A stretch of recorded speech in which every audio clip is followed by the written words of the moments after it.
Los latidos de Tolosa no se oyen tan fuertes como siempre. Las calles están vacías y las persianas cerradas. Es un duro golpe económico y social, pero nos recuperaremos. Y tú también puedes ayudar a reanimar Tolosa. Para ello, hemos puesto a la venta bonos del pequeño comercio. Comprándolos ahora servirán como inyección económica a los comercios para este nuevo inicio. Serías parte del kit de reanimación que curará sus heridas. Entra en la web y elige en qué establecimiento te quieres gastar tu bono. Hay 3 tipos de bonos, de 15, 30 y 45 euros. Por cada bono que se compre, el Ayuntamiento de Tolosa añadirá dinero al importe total. A ti la compra te resultará más barata y supondrá una ayuda mayor para ese comercio. Recibirás el bono por email y lo tendrás que imprimir, y entonces estará listo para usarse. El último día para comprar los bonos será el 29 de mayo, eso si no se agotan antes.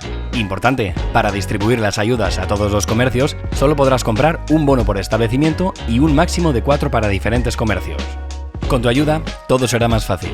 Reanima Tolosa.